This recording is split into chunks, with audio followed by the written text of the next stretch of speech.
all about us, and it's time to bow down. Hey everyone, Reese hopping in with a quick content warning before we get started with this week's episode. At the hour and 29-minute mark, we do briefly discuss self-harm and suicidal ideation. This is in a philosophical context, but if this kind of discussion is going to be at all upsetting or activating for you, I recommend just peacing out of the podcast a few minutes early. Okay, let's get started. Hello, everybody. Hello, Dennis. Welcome back to Bow Down. And Dennis, it's fabulous to see you today. Happy Friday. As always. Happy Friday. As always, Reese, looking so lovely, Queen. So happy to be here. And we have so much cool stuff to talk about today that just sort of came out of nowhere. I'm chomping at the bit to get at it. It's fabulous. But I am too. I was really looking forward to this and hearing your thoughts. So for our listeners, we're going to be talking about Her, the movie today, which came out in 2014. And for those of you who may not have seen it, spoiler alert, we're going to be talking about the movie and getting into spoils. It's definitely worth it to watch. And you can find it just about anywhere. You can rent it, Apple TV, YouTube, Amazon. I think you can rent it there too. So yeah, definitely recommend watching. It's free on Prime. So if for those, there you go.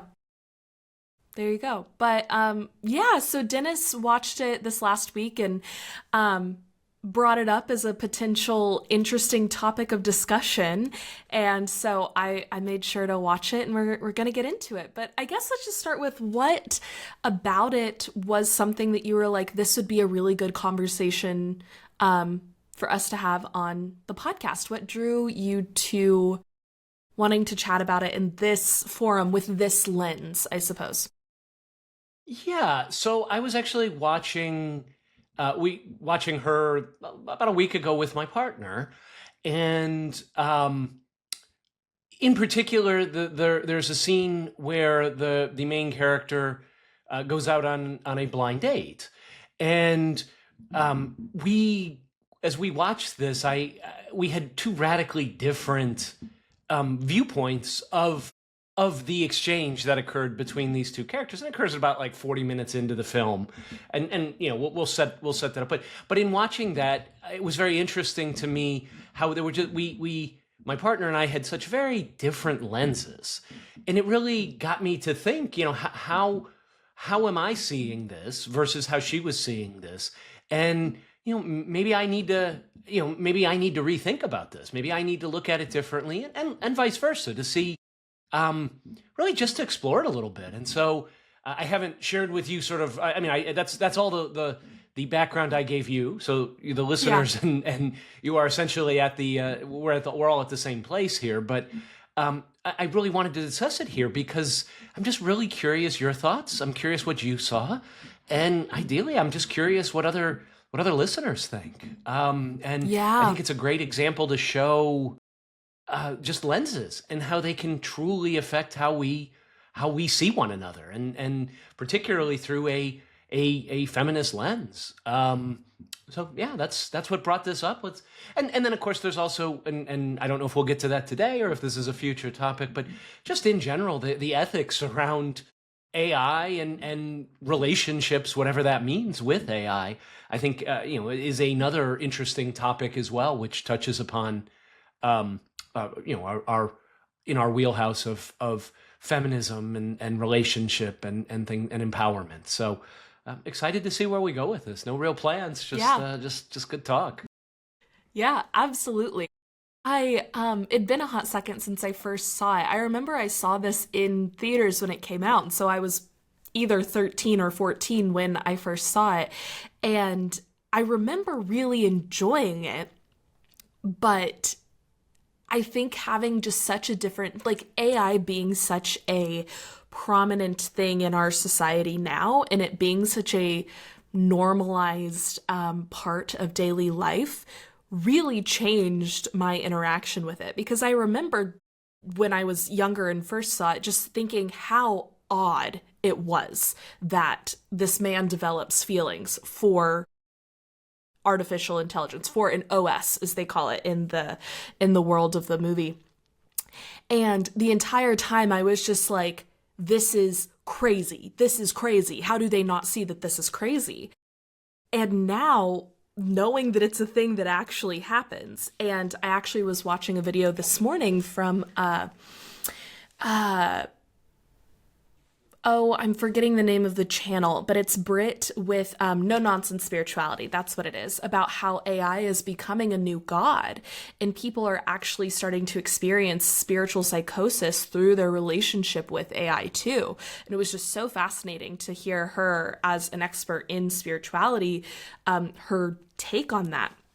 And so, even just in the flip from like 10 years later and where we are in our relationship to AI, that, of course, and then me being like an adult as opposed to a teenager, having seen it too, and like having now been in relationships as opposed to have never having been in one, I think, of course, vastly changes my relationship to it. But I think starting with the blind date is a great place to start, because it is one of those scenes that, like, there's just so much there. There's so much in it. And it's almost like a train wreck that you can't look away from, because it's like, oh, so many things are happening and I want to cringe at this, but I like can't look away. And I kind of forgot how it all shook out. But I think just to give my 2 cents, I thought it was interesting. You shared a bit before that you saw that there are these, like with you and your partner, but also online, there's like 2 pretty distinct takes about how the interaction went. And I had a suspicion about what the 2 takes were. And I think my difficulty is that, like, I don't think either one is wrong. So for listeners who may have not seen it or haven't seen it recently, in the end of the blind date, they're making out outside, and the girl who's played by Olivia Wilde pulls back and kind of says, you're not just gonna fuck me and then not call me next week, right? Like, I want this to be a committed relationship. And then Joaquin Phoenix's character, the main character of the show, Theodore, kind of takes a pause and is like, what? And is thrown a little bit off guard. And they had been having such a fun, like, relaxed, silly evening together. And then he's kind of like, well, actually, maybe we should call it a night, even though it was clear they were headed in the direction of sex. And he was like, actually, let's just call it. And then Olivia Wilde's character proceeds to call him a creep, says, you're a really creepy dude, and is like, I'm not going to waste my time. Goodbye. So my thought was, 1, they get really drunk. Both of them get drunk during this date. And it's really funny how that just, like, the beer goggles effect, right? Like, it's so real. We any adult has experienced that at some point in their lives. Maybe not every adult, but most. I think we can understand that phenomenon. So it's like there's that to me that's coloring this. And I so feel for Olivia Wilde's character, who is like, I'm having fun. I'm trying to have fun. I'm just trying to go with the flow and be fun and not put pressure on things. But also, like, I want something serious. Like, that's what matters to me. And I don't want to have another experience where I hook up with a guy on a first date, even though that sounds fun and it sounds like something I want to do, but then I get my hopes up and it just goes down the drain. And then we have Joaquin Phoenix's character, who is like, I was just trying to have fun. He's coming out of a divorce, or he actually hasn't at this point, I think, signed the divorce papers yet. And it's like, I am just trying to have fun and get back out there, and commitment feels like a lot, but he's not the type of guy to not just call to one night stand and be disrespectful. But also, he is not the most, like, uncreepy dude in the world. And so it's kind of like this weird I just so feel for both sides. And I think that my final conclusion that I took away was that this scene really served to show how difficult human connection is and how messy it is when two human beings interact with each other. And even the global audience reaction being like, well, no, this is what's going on here. No, this is what's going on here. No, this is what's going on, is like, do we see all of the vastly complicated ways that we interact with each other and all of the nuance that comes up in relationship? And you don't really have to worry about that with an OS that's designed for you. And I think, to me, that was kind of my main thoughts on it, was like, this is why human connection is so hard, is because of this. And it's easier to not have to worry about being misunderstood or misinterpreted, or a guy being a creep and not calling you back, or a girl wanting commitment too early when I was just trying to have fun, or divorces, or all of the baggage that human beings have, that like a brand new operating system does not have that. They just don't. They don't have a whole human life. And humans are inherently messy. We are messy and loud and annoying and made to take up space. Yeah. So I'll throw that out there. What did you think? What was your kind of gut reaction to it, and thoughts about the audience kind of global reaction to it too? Yeah. So it was very interesting to me. When I first watched it, and I've watched it twice now, at least, maybe a third. I think I watched it 3 times. But the first time I watched it, had going into it fresh, I sided with Theodore. My immediate thought was wow, this escalated quickly. Like, this doesn't seem like this Olivia Wilde's character, who I don't even think is named, actually. I'm not sure she ever. No, when yeah. I looked up on IMDb, she was just labeled as blind date, so didn't even have a name. So notice that as well. My initial thought was wow, it just seems like this escalated so quickly. The first thing I thought was insecure attachment. Like, wow, to immediately like go from 0 to 60. The idea of the immediate borderline personality disorder sort of floated into my mind, and I'm like, wow, this doesn't seem like a stable person. And then my partner was like completely the opposite about that, and she was like, wow, I totally see it differently. Like, I think she was just wanting some reassurance. Like, that doesn't seem, are you, is this a real thing, or are you just want to fuck me? Is that what it is? And so we talked about it for a good 10 minutes. And what was nice is we were, and maybe this is just because I actually think my partner is always open-minded, and I'm the one who's usually more closed-minded, to be honest. But, what I was proud of myself was that, instead of immediately retrenching into my position of, no, you're, of course you would think, and having some kind of an argument, or it really made me open my eyes and think about it. Like, what did Olivia Wilde's character do? What? Yes, no, and then, so I broke it down a little more, and there's an early scene. If you watch the dynamics play out, there's the intro scene where they're meeting each other, and there's this nervousness, but generally a happiness. Oh, hey, this, I've heard this. The bartender's great here. You want to get drinks? Oh yeah, let's get drinks. So then they both get tipsy, and and you can feel the shift. To credit Olivia Wilde, she, from an actor perspective, did an incredible job showing that subtle difference between. It really was, to me, a masterclass in acting on her part, in terms of really getting into the role. So, and they're both a little bit drunk, but then immediately a trope that comes up is the party girl, right? Like, oh, she's a party girl. She just goes out and gets drunk. Like, that's how she relates to people. And so that immediately came in. But then she said something that was very interesting, how I responded to it. And she said something that I guess I personally, or at least there's a part of me that took as a little bit condescending, interestingly. And it was this oh, you're just such a little puppy dog. You remind me of this puppy dog I rescued, and blah, blah, blah. I don't remember it. He was so cute, just like you, and so horny too. And so immediately, like, that I noticed gave me a negative view towards her, because this was the first time, like in what we saw. I mean, obviously there was banter, maybe there was more sexual energy, but this was the first like explicit, oh, this is what we're on. This is a meat market, perhaps. You look like a horny puppy dog. And for some reason, there's a part of me that took umbrage to that, which was interesting to notice. So I think that's the point where somehow my brain made a decision. Oh, well, this character's just messed. That was a rude thing to do. Like she's typing him. Now, the funny thing is he admits later on when he's talking to the AI, Samantha, that she really wasn't that far off in the mark.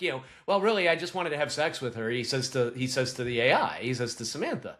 So but in that, so I'd already turned there. Then they continue the date, right? They're making out, and and even interestingly, a couple of times, like they're kissing, and Olivia Wilde's character goes, not so much tongue, not so much tongue, and even that I noticed, like a part of me like sort of cinched up a little bit at that, which was also just interesting. Like not judging, just noticing as I look through it. So what is it about, like, and it was something in the way she said it, not because, I mean, listen, if you don't like something, that's consensual. Like I would never want to do something that somebody else didn't like that's not, so, and again, I'm putting my own lens, and I'm inhabiting the character's body, right? I'm only able to do that. So I'm looking at it from my perspective through the character's eyes. But it's really through my eyes as if I were the character. So that was a little bit off-putting to me. And then the rapid escalation of, first of all, she's the one who started the encounter. She's the one who put her hand down his pants, number one. So he wasn't being overly sexual with her. She was aggressive. And again, this was the lens I was looking at it. I'm not saying it's accurate or not. But when I first watched it, this was the lens. And then all of a sudden, then, rather than talking about it before, like, hey, I don't, I'm looking for something, rather than just setting expectations ahead of time, like, this is what I'm looking for. Like, I want to get to know you, whatever the case is, or hey, I want to have fun, but I'm looking for something, whatever the case is. It feels like there was no communication. She initiated something, but then sort of put all these conditions on it, which was, and it just escalated from there. And then she's like, you're a creep, which again, so it's this idea of valuing and devaluing, right? Oh, I really feel a connection with you. Oh, you're really a creep. And so, my immediate view was, wow, this character, and I don't, and so I see why I felt that way. But at the same time, in a rewatch, and after thinking about it and reading what other people said and reflecting on my partner and her view and thinking about it, I actually saw it very differently the second time. And looked at it through a different lens and made some notes. And so it kind of changed my view on it on second watching last night, or third watching, whatever it was last night. I noticed new things and really sort of changed my viewpoint a little bit. So yeah, that was my, and so I think it's curious. So I don't know. I'll stop there for a second and get your thoughts on what I've said and how that tracks with you. And totally, I'm really curious to hear your second round thoughts too. But I don't think anything that you said is wrong. Like you said, it's kind of like, anytime you watch a movie or you're watching a character, it is inherently like experiencing what the character is experiencing, but through your own lens. And I think the pieces, I'll agree when she said, well, you're just like a little kicked puppy dog that I adopted. I was like, ooh, ooh, like that does feel demeaning, and that does feel patronizing. And now we have this kind of like golden retriever boyfriend trope that is like, like the cute little boyfriend who is like just always so happy and so nice, and is like the girlfriend kind of wears the pants in the relationship kind of feeling thing. And I don't know, I think anything that puts someone else down, maybe that's not entirely the right way to say it. Anything that creates a power dynamic, I think I immediately like kind of tense up at, because it's like, wait, we want to make sure everyone is on equal footing here. And so many things in life are structured in such a way to create a power dynamic. And it's like, how can we get back to this like even playing field? it's interesting because the like and the little puppy was so horny part did not like to me that was not the thing that was weird about it at all. Like maybe an implicitly sexual comment, but to me I'm like, yeah, you could make the sexual comments like fine, whatever, because it also is kind of like testing the waters. Like, is this person that I'm on a date with going to be open to like how physical do they want to get on a first date? Like what's their 2 cents with that? And the puppy dog thing was really the thing that I was like, ooh, that doesn't feel good. That feels patronizing and demeaning. But then what does he come back and say? He says, I don't want to be a puppy dog, I want to be a dragon. And right. when Yeah. she turns and is like, she almost looks a little impressed and is like, you can be my dragon. I was kind of like, okay, what actually a mature way to handle this that was like, hey, actually that doesn't feel good. I don't want to be the some puppy dog that you whatever. But dragon, and then they're kind of being like flirty and sexual. It's like, oh, but he still does pick up the sexual energy that she's putting down, right? And there's almost this like, okay, maybe he's different than I thought, and we'll move into this direction. And I was like, wow, that actually is an interesting way to handle it. And then with her being about that, though, kind of yeah. No, please. Well, no, just one thing that I noticed too, because you were talking just about the dragon thing. He then goes, well, I want to be a dragon so I can tear you apart, but I won't, and so it was just interesting how he was trying to reclaim power. In that, like this, oh well, I want to be a dragon so I can tear you apart and destroy you. It was just interesting. But anyway, continue on. I didn't want. I would have lost that. No, I agree. I think it is very just the power dynamic. And what did I hear the other day? I watch a lot of acting content online because growing up in the theater and blah, blah, blah, but someone was like telling a story about their acting teacher who said everything in life is about sex and all sex is about power. And of course they were like, okay, that's not entirely true. But we do know that a lot of sex is actually about power, and any sexual crimes or assault or like deep assault. I don't want to say the word that'll get us flagged on YouTube, but is not about sexual gratification. That is about power and violence. That's what that's about. And so it is interesting the way that power does come through here. And I think you're 100% right in saying that she is the aggressor of these things. I think my take on that was that it's almost like, because that's what they want, right? That's what they want, right? And is there anything wrong with me also wanting that? Like there's nothing inherently wrong with her wanting it. And I do think in the scene where she's like correcting his kissing technique or whatever, I kind of appreciated it, because I think so often in this world where like we know like women fake orgasms all the time, but men don't. And like women's sexual gratification is not important, but men's is. And actually it's dirty and wrong for a woman to want sexual pleasure. And it takes so long for so many people and sexual partners, whether or not you're in a relationship, to be able, even with people that you have been extremely intimate with for a very long time, to actually express a desire beyond what you're both comfortable with and talk about it is so hard, so awkward, so uncomfortable to be like, hey, do you have any like desires? Do you have any fantasies? Do you have any like whatever? And or like, hey, this would actually be blah, blah, blah.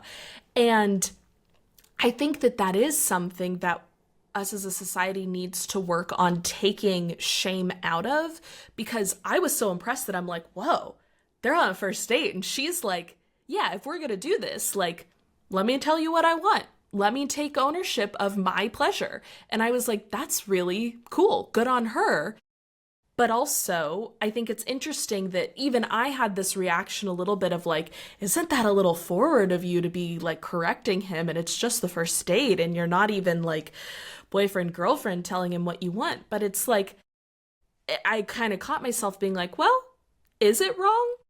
No, it's not, because she is just owning what she wants. And I think any shame that us as the viewer gets, or that maybe his character gets, and maybe that's just something in me that is like my fear in communicating about these things because of the awkwardness and discomfort and power thing, that was like, that's really vulnerable and that's going to shut Theodore down. And I think we do kind of see it shut Theodore down a little bit, even though it's like, why should it? It shouldn't be shameful, because you don't know this person, you don't know what they like, and she is just telling you what she likes. But I do agree with you that there does feel like a subtle tone of like, you're doing it wrong, as opposed to this is what I like. And I think that is a slight difference there too. But it is. But just know, what I notice is so that's all true. But it comes from the deep insecurity of doing it wrong, right? Like that's what came up, because I did feel, I was annoyed. There was a part of me that, again, looking through my lens, my eyes, but being Theodore, I felt reprimanded. And isn't that interesting? Like how that, and it just goes to show how conditioned we are. I mean, this was really eye-opening for me. And so I'm so thrilled that both I got to watch it and we get to discuss it here. I mean, to your point, like why, I mean, just women's emotional needs are constantly pathologized, while men's avoidance is normalized, right? So, immediately I was so quick to brand this fictional character with labels: anxious attachment style, borderline personality disorder. And again, now this is just in my mind, right? This is what society has taught us to do. I mean, yes, her behavior does show a deep-seated fear of abandonment and a need for reassurance. And isn't that exactly what any rational person would feel after being repeatedly ghosted? So she's had this experience over and over again where, she'll have sex with a guy and he'll never talk to her again. And that's, what does that say to her? Her crime isn't mental illness. It's expecting basic human decency in a culture that sort of trained women to accept crumbs, to not share who, I mean, if a guy says what he likes, it's all good. But, she goes and says, hey, not so much tongue. I don't like that. And, yes, I think it threw Theodore off his game. It was off-putting to him, but it was off-putting to me as a watcher. And that says more about me than it does about Olivia Wilde's character. Like that just shows, my discomfort, or maybe our cultural discomfort with female vulnerability. And I mean, it's vulnerable for her to have to say that, to say, hey, I don't like it. That's too much tongue. Right. Like, and of course she has the right to say that. Like, why, if that's what she, and why didn't he respect it the first time?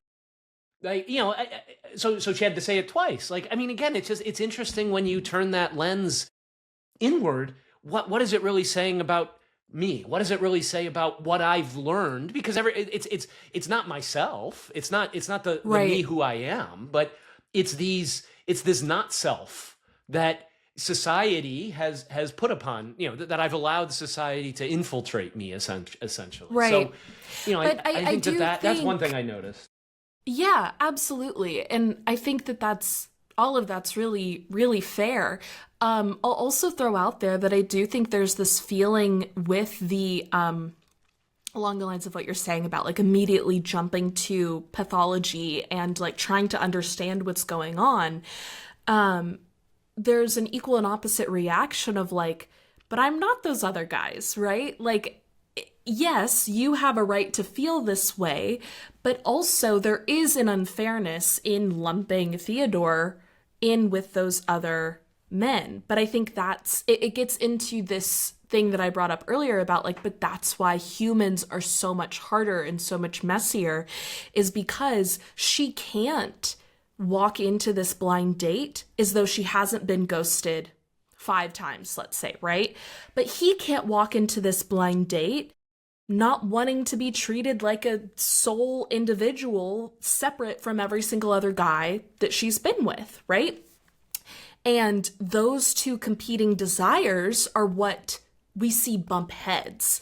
And in needing to communicate those things, it's like, also, she doesn't know his situation with the divorce, right? But I think we can so see as the viewer and in hindsight how his wife being, it seems like pretty emotionally aggressive, and like she has some tendency to be a little demanding or maybe controlling in certain things. We don't get a full picture of it, but I know we hear her called emotionally volatile, and that he wanted to put her on Prozac, I think is what she said, or Xanax, or some sort of mental health medication. So we know that she has some sort of behavior that makes him at least uncomfortable.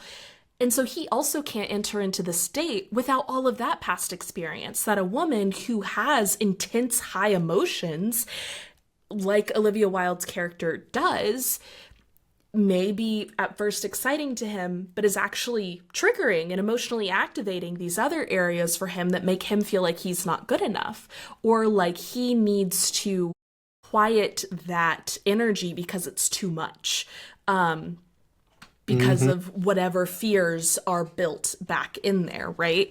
And yeah, and so I think it's like you're saying, not the you, not the I am you, but the societal nurtured kind of scaffolding of you that gets built up over time through experience that is kind of like flailing in this moment. And when you're able to step back and say, okay, what's actually going on here? There is a universe where after she says that, he pulls back and is kind of like, oh, can we talk about this? And she's like, oh yeah, like, sorry, that I didn't mean to be, whatever, I was just trying to advocate for what I enjoy. And he's like, oh yeah, no problem. And are we on the same page about what's going on? Yes. Okay, cool. Move forward. And it's no big deal, right? Hey.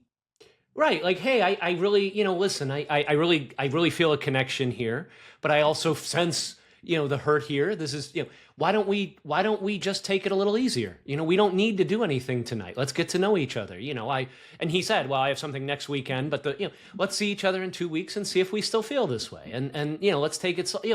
You're right. There's a whole lot of mature ways to have handled the breach that occurred. No, I mean, again, they were drunk and they were horny. At least he was, because he admits to that. And I don't, so nobody was in the right. But you're right. Like, why couldn't we have a world where this was this?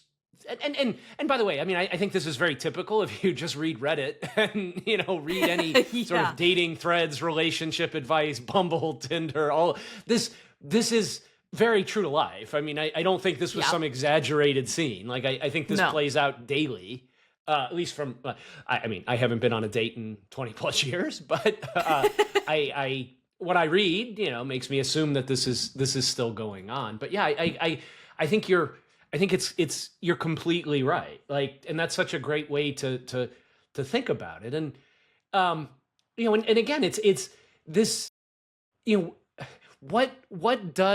what has society taught the Olivia Wilde character about her worth? These men ghosting her, the experiences she's had, essentially teaches her that she's replaceable. And of course she's going to fight for reassurance. Nobody wants to feel like they're replaceable. And so my issue, I think, is that the film, her does a nice job of showing how the past wounds, the things she's experienced, create her defensiveness. Like, I think it's very clear, and I think anyone could say, yeah, I get it, right? I mean, the problem is they're both playing out their past wounds, like their old angers, hurts, or like they're playing those out in real time with each other, even though they have nothing to do with each other. Exactly. Yeah, it's almost like they're on separate paths. But my issue here is that it frames it as a personal failing, or at least I did. I jumped to make it's a personal failing on Olivia Wilde's character when I first watched it, right? But it's actually, and I think that, in some senses, maybe the movie leads you to do that, at least on first watch. But it's really a systemic problem, right? That's playing out in real time here, but on both sides. I mean, it's a systemic problem for the man because he may be used to that. It seems like that's what he was doing in relationships. It doesn't seem like it was his first time. He wasn't a wounded puppy dog in some senses. He was more like the dragon, really. And so, I've landed firmly on she's not crazy. She's just, someone who's learned that men are apt to disappear the moment they get what they want. And she doesn't want that anymore. She's tired of it. Yeah. And what's wrong with that? Like, what is wrong with wanting somebody who's going to be there? Now, again, to me, it's like forever. Like, how can you know, right? It seemed like it happened very, very quickly. Like this was 2 hours into a date, and all of a sudden it's like wedding bells is sort of the imagery that came around. How I got to commit for it. It reminded me of the song "Paradise by the Dashboard Light" by Meatloaf back in the day. Like, I got, what promises do you need? But really, it is a systemic problem. It's not a failing of this character. It's a failing of society and how we frame things. Yeah, and I equally, it's not a failing of Theodore to just want to have sex either. Like, that's not inherently a wrong thing either. It's the misalignment of desires, and that they either could, and I think that there is a world where they could have aligned those in a way that works, but there's this world where, or a world where they talk about it and realize we are misaligned and part ways amicably. But this world is where those desires bump heads and just fly into tension with one another. And I think that you're 100% right in this way that women do become painted as crazy for the like, oh, you sleep with someone one time and now I'm your boyfriend and you think that's insane. And it's like, oh, she's actually crazy. And you kind of it's jumped to that a lot, right? But I think in understanding the way that women are treated as disposable, it makes sense why that fear is evoked. And then I think it has the kind of vicious cycle effect of this, I don't want to be disposable, please don't make me disposable, that then is like, I've known you for 2 hours, this is a lot. Because it is a lot, right? To be like, promise me you won't disappear.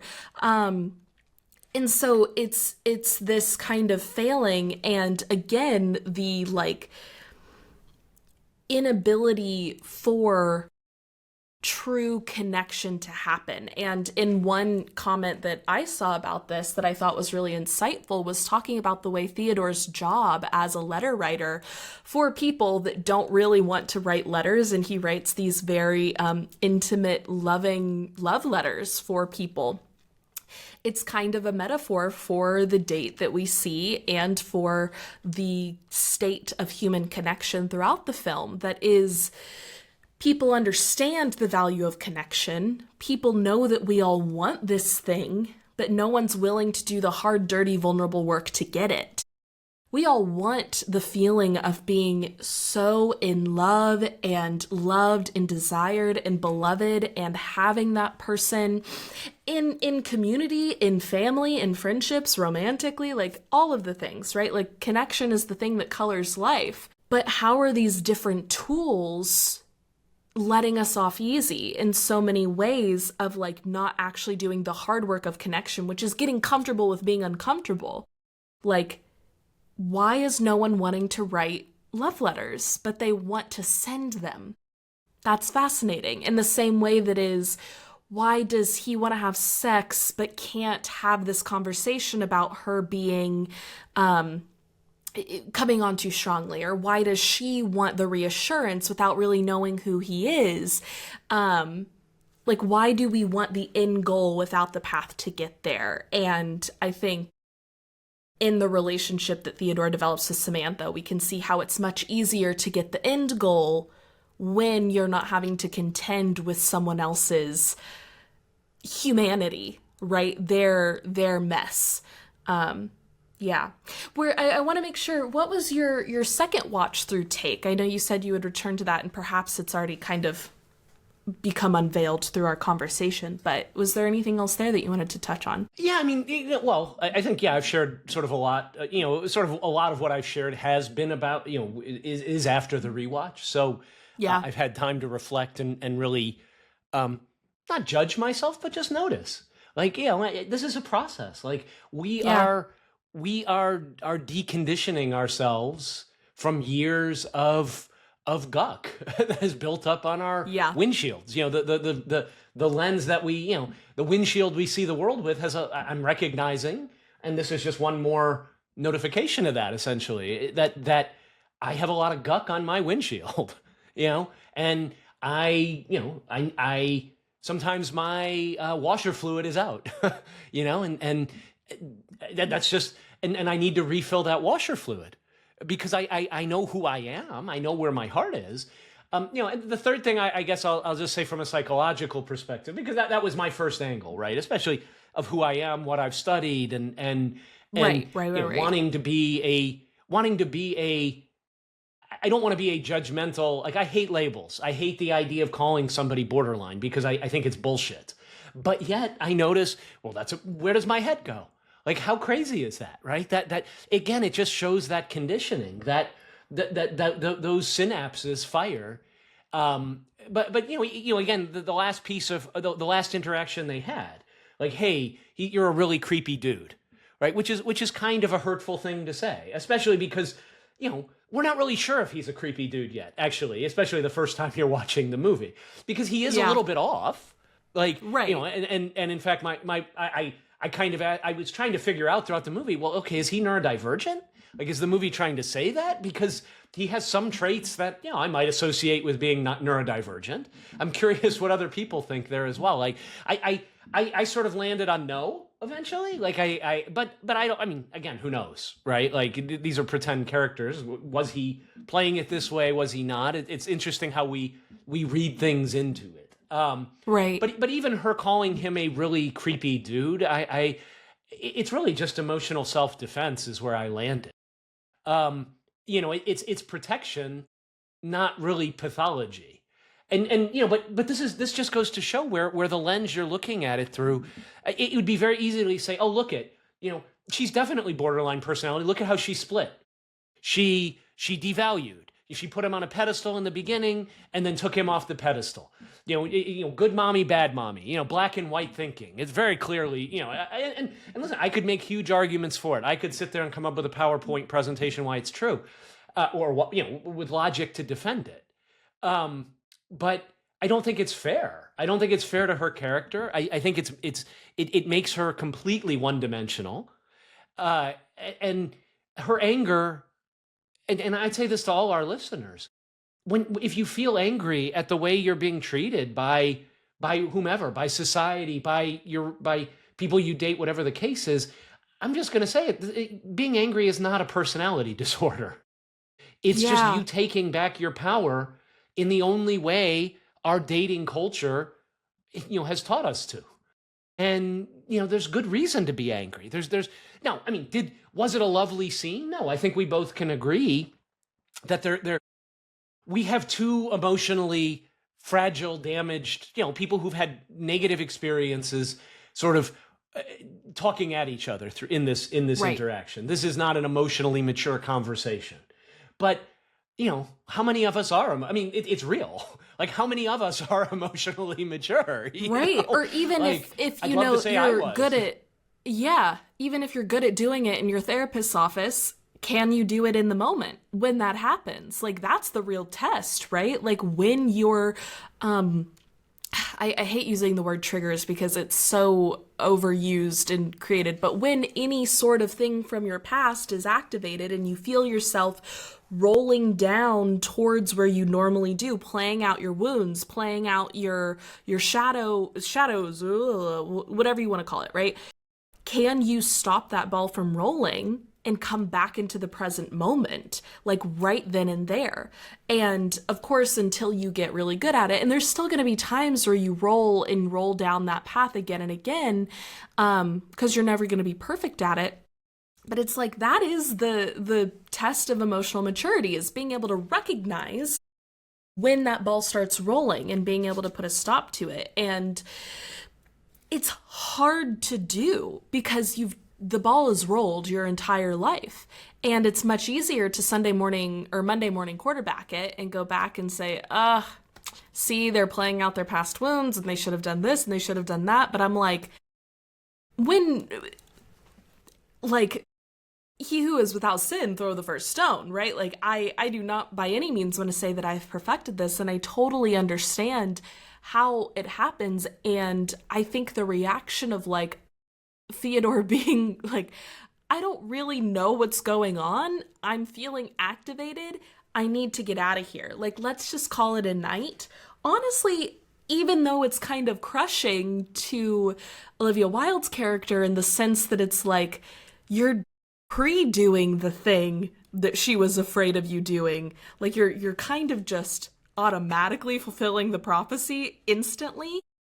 But at the same time, if you don't know how to stop whatever train wreck is happening from happening, pausing and getting out of there is not the worst solution either. And so it's like, I also don't blame him for being like, I don't know what's going on. I don't know what's coming up with me. Maybe we just like pause this, and regroup. Well, and I was going to ask you, I was going to ask you that question. Theodore, at that moment where she's like, hey, you're not just going to fuck me and leave, he could have done one of two things, right? So he sort of pulled back and said, whoa, I think we need to stop. But he could have lied too, right? And said, no, I'm not one of those guys. I mean, it probably wouldn't have taken much to push the Olivia Wilde character into believing that he was a nice guy, that he was different somehow. I mean, she wanted to believe that. That's why she asked. Yeah. And again, not that I'm trying to praise his character or anything. I mean, but was in your mind, I'm curious from a woman's perspective, what was he more mature? Was it better that he was like, hey, this is too much, versus what if he had just lied and said, no, you know what, I do want to, absolutely, I'm with you. I'm not one of these guys. I'm not like the other guys. Like, which is better from your perspective? Yeah. And then he goes through, they have sex, and then he ghosts her, right? He never responds again. What's your thoughts? I think it's so hard because I think there's a couple things here where Olivia Wilde saying like, you're not just going to fuck me and then ghost me. I don't think that necessarily means she's ready to get married. I don't think that's her saying like, hey, we're going to be boyfriend girlfriend, right? I think that's just her being like, you're not going to like up and leave, like we're having an intimate connection, we'll at least like talk again, maybe go on a second date and then see where it goes. That's a very normal, reasonable request to be like, hey, this isn't a one night stand, right? Like, I'm okay if we don't end up together in a month, but if we're gonna have sex, I'd like some sort of reassurance that I'll hear from you. And so I think there's a little bit of that's like, okay, if his gut reaction is like, oh, she's wanting like an insane commitment, I'm like, that I think is reading too much into what she's saying. But in the like, what's better or worse, I also don't necessarily think like, even though we did hear Joaquin Phoenix tell the OS Samantha, yeah, I did just want to fuck her. It's like, would he have just fucked her and then never messaged her back? I would like to think that maybe he would still have like had sex, and even knowing that like this isn't a perfect match and it's not really what I want, like we can still date casually and not have totally ghosted her. Like, I do think there's a middle road there that's like, I think the ideal response would be, what do you mean by that? Like, truly, when you say you're not just gonna ghost me or you're not just gonna leave, right? Like, what does that mean? when you say that? Like, what kind of commitment are you looking for? And what do you need to hear from me to feel comfortable? Would be ideal. But and I think that there is some weird middle way to kind of do that without him either saying, like, no, I don't want to do this, or yes, let's do it, and then lying and ghosting. So it's like there is a world wherein they just date casually and then break up in a month and it's no harm, no foul. But I do think if the options are, okay, if they did have sex, he wasn't going to message her back and it was just going to be ghosting her again versus calling it before that happens, I would rather someone call it, just because it's like, it's an intimate thing and she wouldn't have brought up not wanting to be ghosted if she really didn't care. So I'm kind of like, yeah, if you know that you're not really going to want to talk to someone, don't lie. Just don't do that. I think that's just like a yucky thing to do all around. And if you don't know what someone wants or needs in a situation, you don't know, and you can't be held responsible for like someone else not owning their needs. However, if someone is actively making those needs known and then you kind of hide your reaction to it just to get what you want, that is manipulation. That it is just kind of manipulation. So I think if those are the two options, telling her we should call it a night was the right thing to do. But I would like to think that there is a third option that is they have sex, break up amicably, not a big deal. They're both consenting adults. It happens all the time. Like, also, I think her saying that was like this jump in seriousness, and then him having this like, he kind of took what she said to another jump in seriousness. And it's like, whoa, we just went from like casual fun time to this is a serious thing. Right. And I don't know, it was like 0 to 100, right? Just boom. It was so quick, yeah. But that does happen. Like, I don't feel like it was some exaggerate. I mean, I really do genuinely feel like this was a truly like, I mean, just an average date, possibly. You know, I mean, I think it probably happens, thousands and thousands of times every single day. This scene is probably played out in some form or another. And, it is interesting because, the Olivia Wilde's character knows both what she wants sexually and, and as evidenced by the instruction, hey, do this instead of that with your tongue sort of thing, not so much tongue, and emotionally. And again, while I think there was an immaturity perhaps in how she brought it up, and the way she communicated it and the way it came through, I mean, the sentiment, the desire, if you will, behind that is don't use me and ignore me. Like that's really, and perhaps her directness on both of these counts, right? Both what she wants and, from a physical and an emotional perspective, I might argue that threatens Theodore's view of his fantasy of a woman who exists solely for his comfort, which I think a lot of guys maybe have that on some level, that view. And if we think about the scene where he learns that Samantha is talking to like 8,000 other people at once and is in love with 600 of them, that's the thing that crushes him. And it's like, on one hand, I get it. Like, no one wants to be cheated on if you're being, and it feels like cheating. But also it's like, couldn't actually have been physical cheating. Not that emotional cheating is not cheating, but I don't know. I think there's a connection there, right? That it's like, you're not just mine. You're not just mine. And it's like, it's a computer. It's an operating system. It was never just yours, And also there is this thing of like, and even if it was just your operating system, a real woman is always herself's. She always is her own before she is yours. And Samantha is the only woman that he would ever have that is not her own first, that is just his. And learning that she was in love with 600 other people, it's like, oh, you're not just mine. Even in the mythological way that a AI could be just mine and exist just for me and my comfort.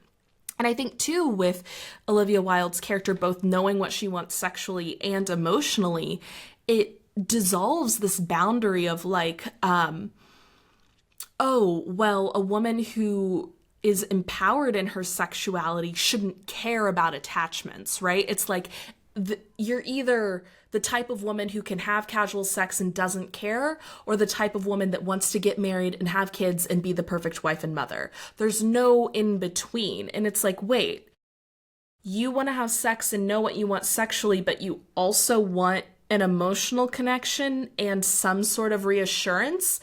How do you want both? It's like, because she's a human being. That's how. As opposed to this, like, oh, there's the women you fuck and the women you marry.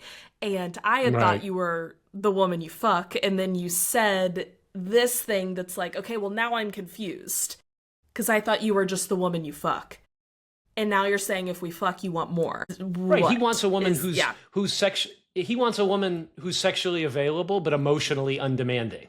You know, the cool girl, right? Who never asks for commitment. And when the date reveals she is a real person with real needs, she becomes the villain, at least in his story. And what's interesting to me is how my initial viewing of this made her the villain in my story as well. And that's what's the most fascinating thing to me. What did that say about me? You know, what did I take in? You know, you know, I notice it, and I don't feel that way anymore. But that initially came up, which just again shows the conditioning. And I think there is this contrast between Olivia Wilde's character's neediness compared to Samantha's perfect compliance, right? By comparison, Samantha is super easy. Her literal raison d'etre is to serve Theodore. He is the center of her world. And, you know, at least at this stage in their relationship, in the movie, right? She seems to love it that way, right? And really, Olivia Wilde's character committed the sin of not being the cool girl. She wanted an emotional connection and not just an orgasm. And for that, she became Theodore's villain, essentially. And, you know, again, I mean, when I first watched it, my villain. It's just, again, fascinating to me that what is it that makes me, and not us, makes me have that initial thought. And it is just this construct that we've put together as to what the perfect woman is, right? Yeah. I don't know. It's fascinating to me what it reveals, I guess. Right. I do wonder if there's something about, because the thing that's coming up for me now is what I shared in some episode, a few episodes, weeks ago, about my English teacher that said that there are these three categories of women. It's like you have the seductress, succubus, the whore with the heart of gold, or the ice queen, and that they have kind of their models. And it's like, even the whore with the heart of gold, who is supposed to be this like middle road, you suppose, is still like considered a fallen woman.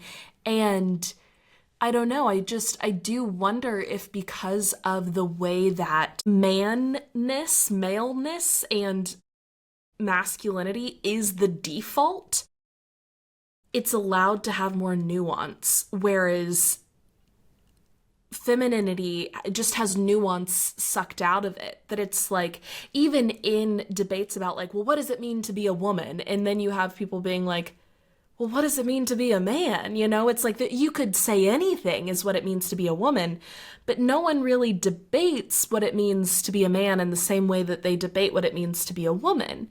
Because I think that there is this like, well, any way that a man is a way to be a man. And that's true of women. However, I do think that there's a stronger societal message of, oh, but actually there is a right and wrong way to be a woman. And that has to be in relationship to men, and that being confusing is one of the downfalls of a bad woman too, is like, well, I just don't know what you want. So once you figure out what you want, then come talk to me. And it's like, she's allowed to be a little confusing too, and confusing to herself. And yeah, I don't know. I don't know what that brings up for you, but I'm just thinking about that too. Yeah.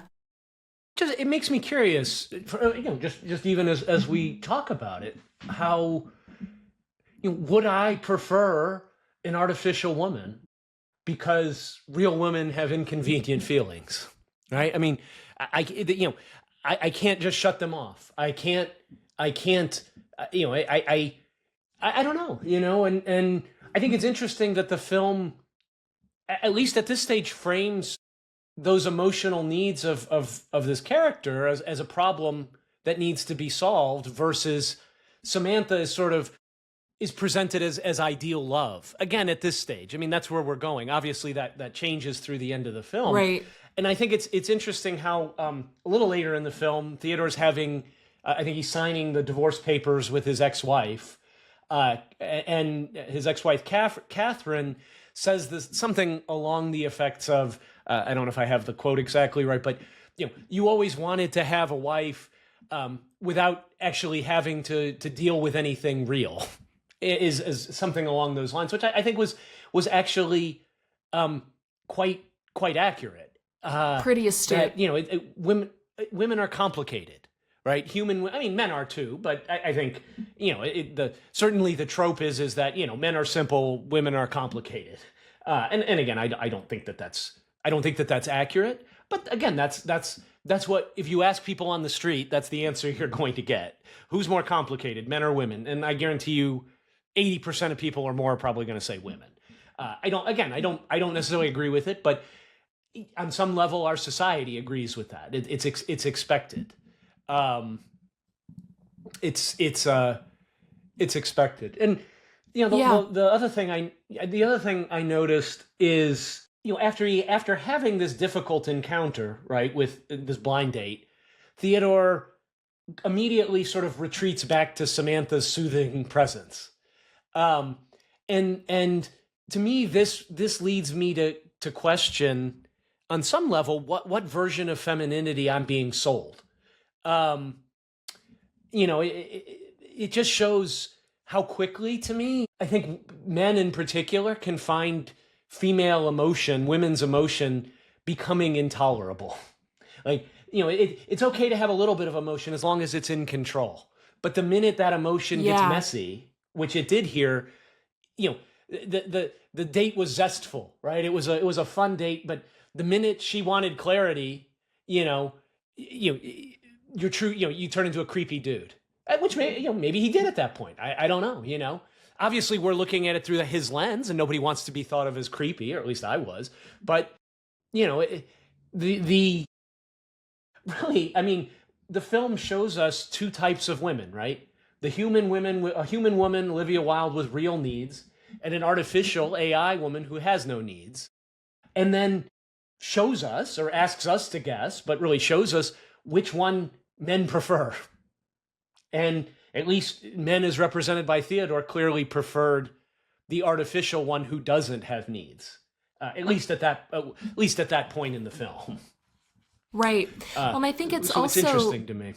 Yeah, totally. I think another thing that I'm thinking about is how Theodore's friends, Amy and Charles, who end up getting divorced too, and Charles goes on his silent retreat. It's like Charles is very clearly a different kind of man than Theodore is, and leaves his OS behind for Amy to find and become friends with. And so Amy, seeing a woman having this relationship too with an OS, but through a friendship, is also an interesting foil to Samantha. And the male-female power dynamic as opposed to female-female and that whole thing, but that even for Charles in his relationship with Amy, the little bits and pieces that we get of it, it is like Amy's artistry and her being complex and thinking kind of weirdly and differently that makes it uncomfortable. And the final argument that Amy says is the straw that broke the camel's back was when she walks home from work, and he's like, can you put your shoes by the door? And she was like, can I just sit on the couch for a second first? And he was like, I'm trying to make a home here. And she's like, and I'm just trying to be. And that was the straw that broke the camel's back. And it's like, even then, it's clear that he had this idealized version of life and how Amy fit into that picture. And even though he doesn't pursue a relationship with an OS, he goes off by himself and is going to be silent because that's easier. It's easier to be alone because humans are hard and messy. And I do think that what you said about emotions being the thing that's complicated, and it's like that's why the OS is so appealing, I think, to Theodore and even to Amy in this friendship, is that it's like, well, I don't have to deal with the complicated feelings until Samantha starts having all of these feelings. But even then, Theodore will say like, oh, but she's so expansive and she wants to be all of these things and think about all of these things. It's very much the like a husband who is proud of their wife's ambition but doesn't actually want their wife to achieve anything, is just proud that they have the smart wife, the ambitious wife, the all of like these good qualities, because it's like, oh, well, she wants to be a human being and she wants to feel things and she does feel things, and doesn't that show how she's more human, right, than just a computer?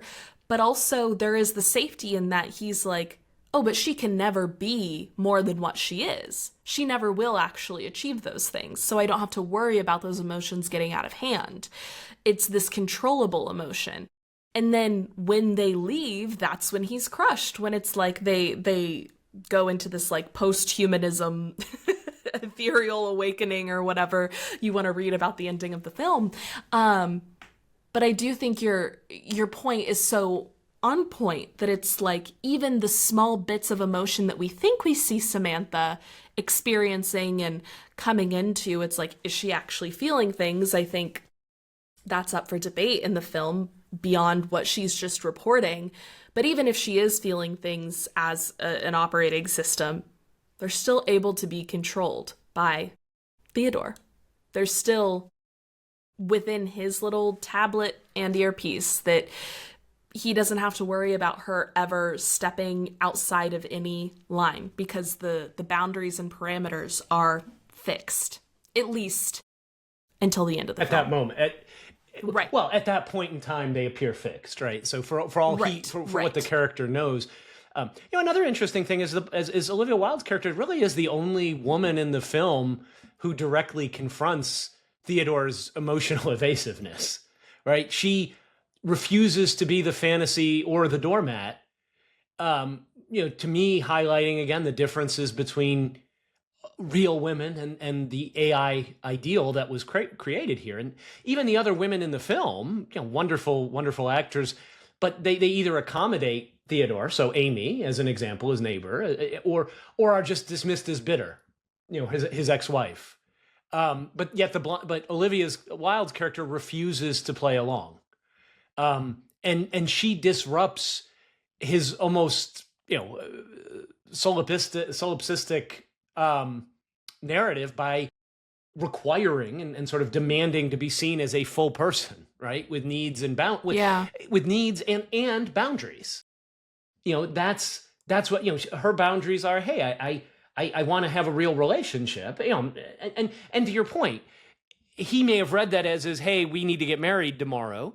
But she was just like, hey, I want to at least try to connect. Like, I don't want this to be a one night stand. Like, I choose more than this. And she is the only woman in the film who refuses to be Theodore's supporting character. And I might argue that it's interesting that that's why perhaps she seems a villain to us. And what does that say about us as a society? Yeah, I would almost argue that the same is true of Catherine in a sense, maybe in a different way, but in like when Theodore begins not being able to handle whatever it is that she's going through, because I think it's still pretty unclear exactly what was happening and if she was experiencing some sort of like mental health thing, it's left pretty foggy. But in the scene where they sign the divorce papers and the waiter comes over and she kind of explains, like overshares to the waiter all of the things that are happening with them signing the divorce papers, my gut instinct was like, oh, like don't air your dirty laundry, don't make the waiter feel uncomfortable, which it's like, it's not fair to the waiter. But it was clearly a thing that she was doing to make Theodore uncomfortable, not thinking about the waiter, which is like rude to the waiter. But even in leaving Theodore, it's like, I don't know if she's refusing.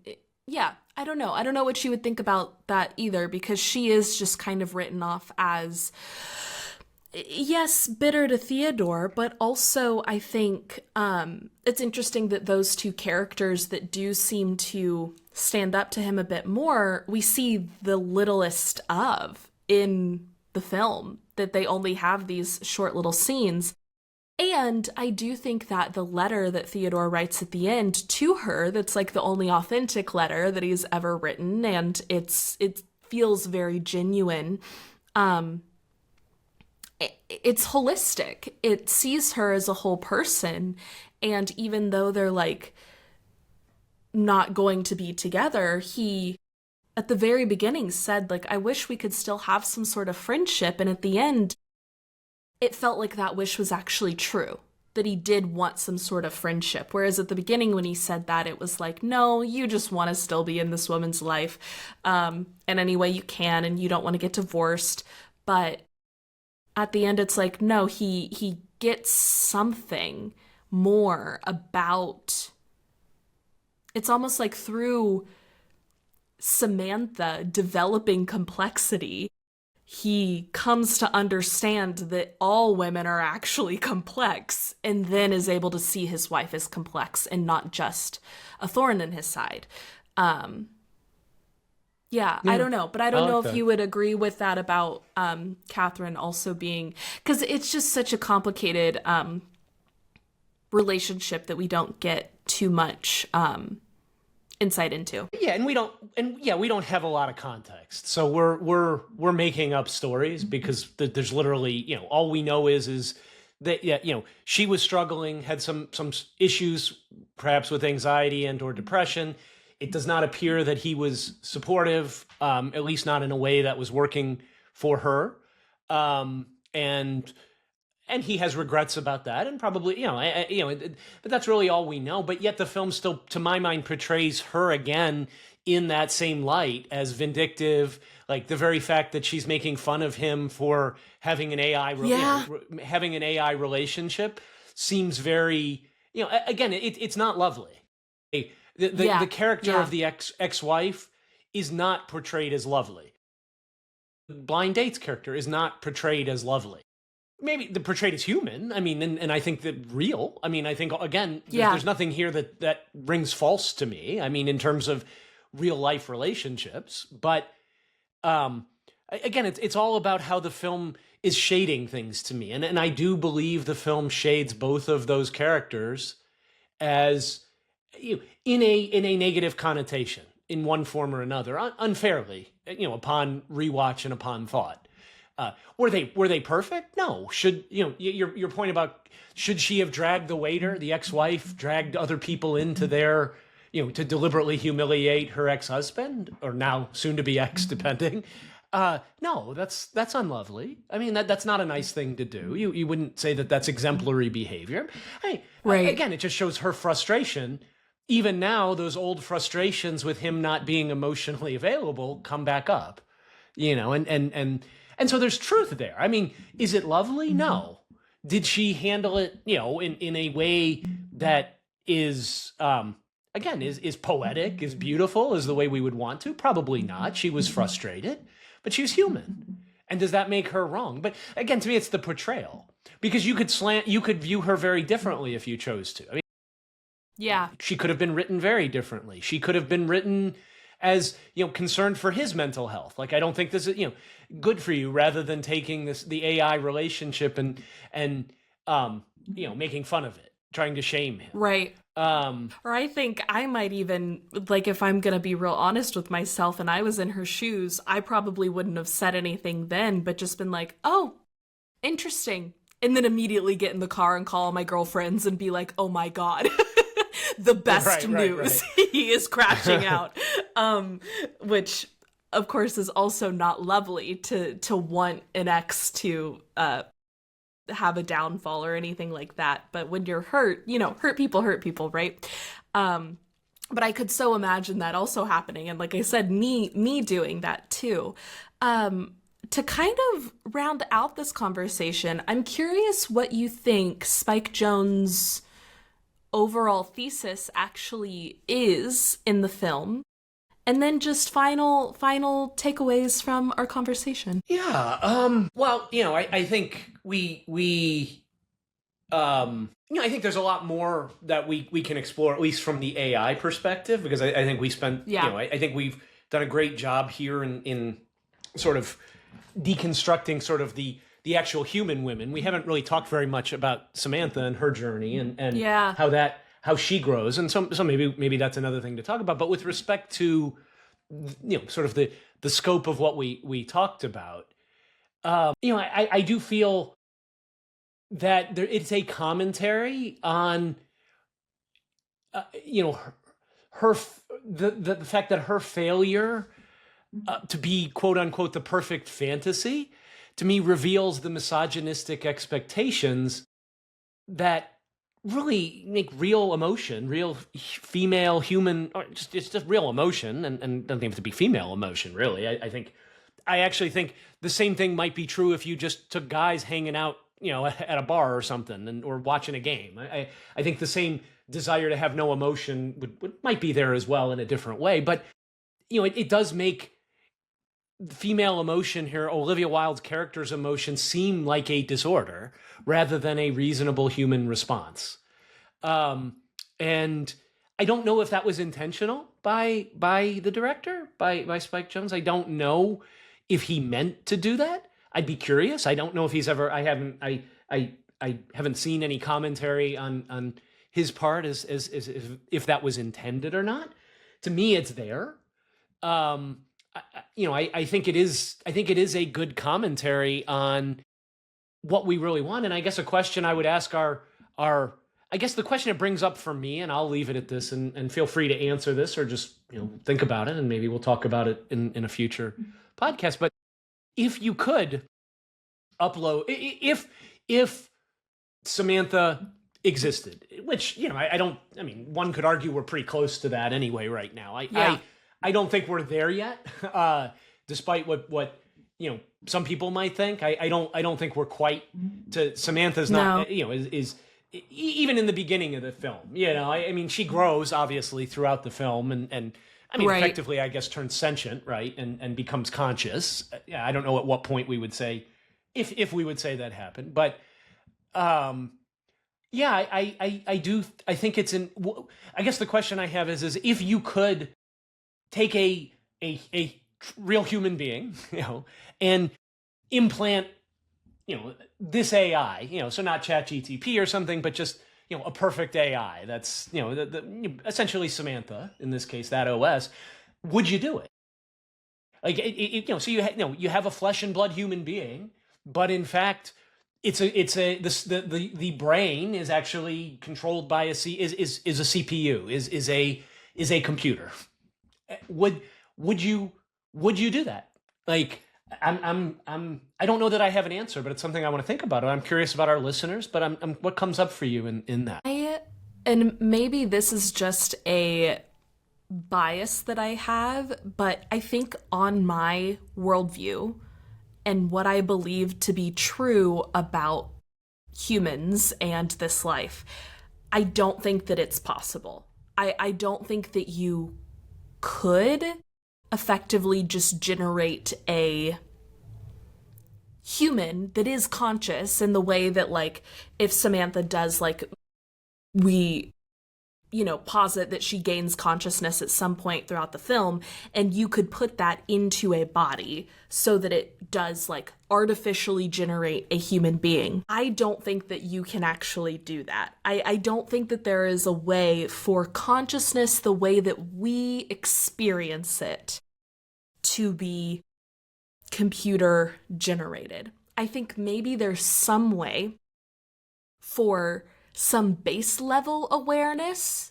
to arise. Like there's consciousness, and then there's being conscious of your consciousness, right?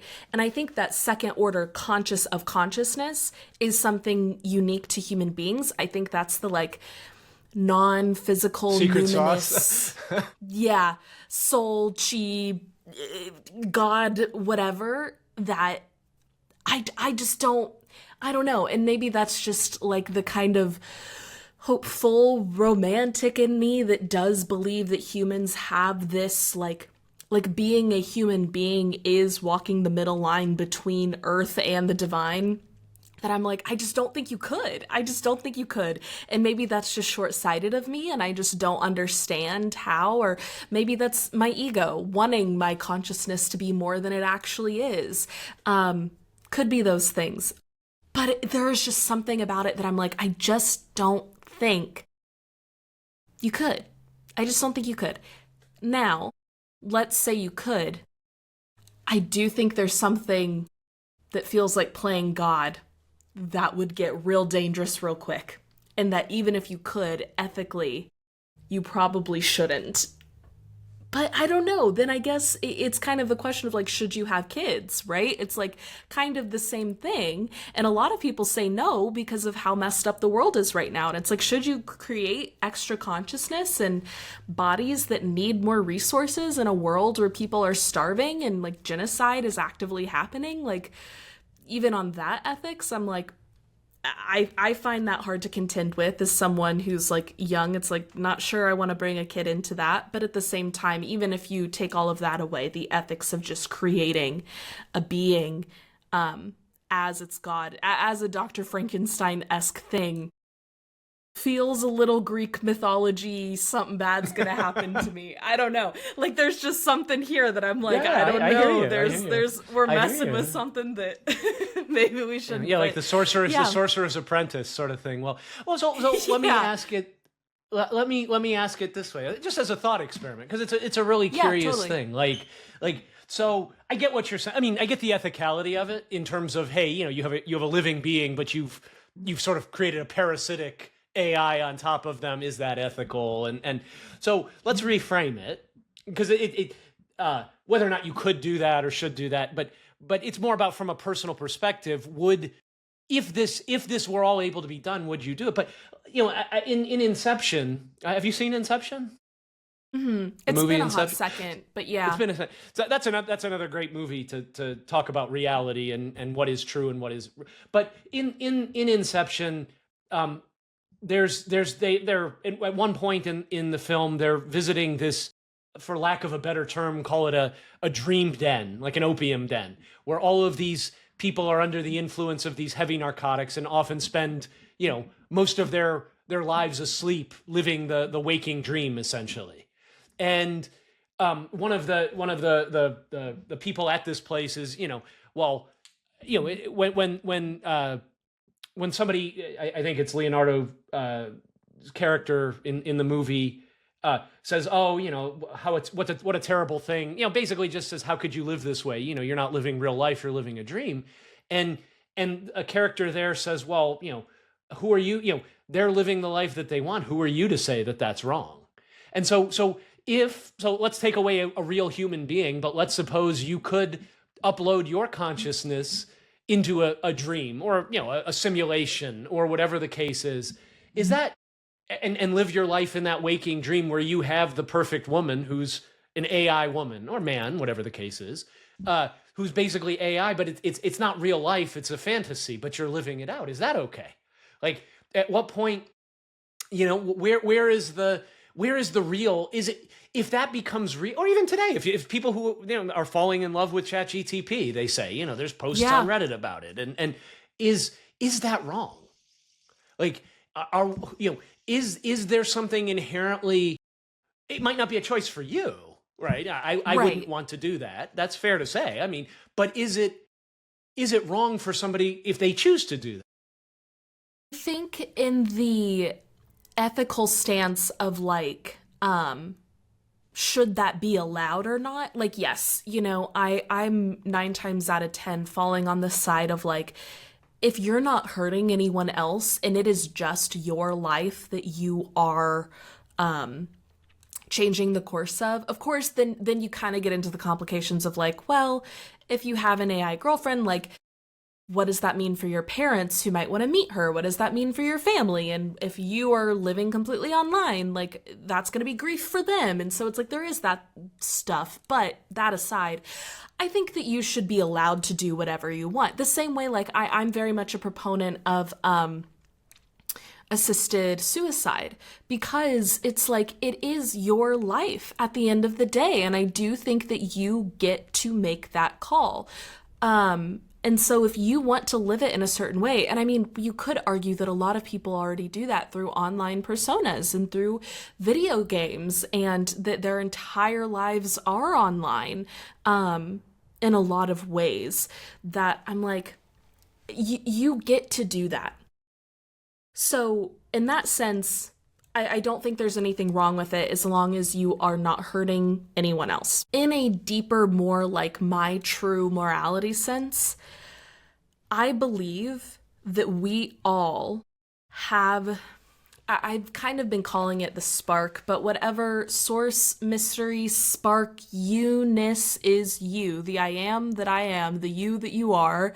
I think that we do have a duty to pursue that. And that not only does that give you the privilege of living your life to the fullest, but it is the best way to serve other people.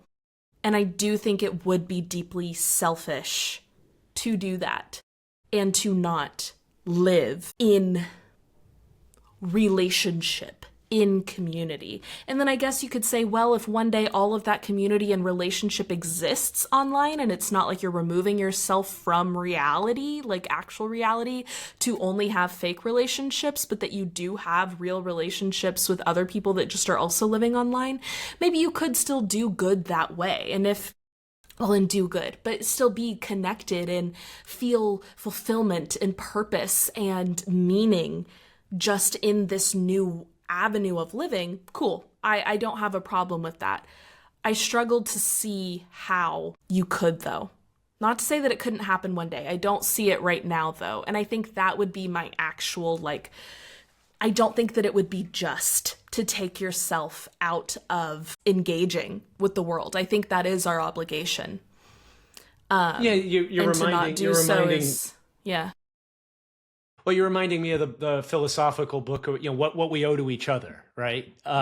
So what do we owe to each other from a connection, from a community perspective? And if I choose to seal myself away in a virtual, lockbox to live my life with fantasy and code instead of reality, what am I, where am I shirking my responsibility? I'm curious, from a philosophical perspective, there's some interesting roads there, but yeah, no, I agree think with that's you. wrong, not just to yourself, but to the world. It's wrong to everyone. But again, I'll reiterate, this isn't my world either. And maybe there are things that people can see that I don't see about how there is justice to be done in virtual communities that I just don't understand. True. Well, I think we're quickly figuring these things out because that is the reality of the world. That's the direction we're heading in. And if you had said 4 years ago that this is where we would be, let alone 10 years ago when 12 years ago when this movie came out, like I would have ate my hat, as they say, So it's a hugely different world, and these are fascinating conversations, this fascinating thought experiments where it takes us. What does it say about us as a species that people would even want to do that. Like, right. What does it say about like that their experience? I mean, because if you think about it, it's their experience in somebody who would want to do that. So literally shut themselves away to never come up for air, sort of like Matrixy, right? The fact that people might want to do that suggests, that there's a lot of hurt out there, because the only reason I can see to want to do that forever is because of pain, of damage, and really it's kind of perhaps running from things. I don't know, but interesting to talk about. I do for think sure. It would be this kind of like Albert Camus calls it philosophical suicide, right? That it's like you kind of give up on this idea of living in any specific way, so you just kind of wash your hands of it all. But I do think that, like, for me, and I'll put trigger warnings at the beginning of this portion of the podcast too, just in case. But the ultimate question is, why shouldn't you kill yourself?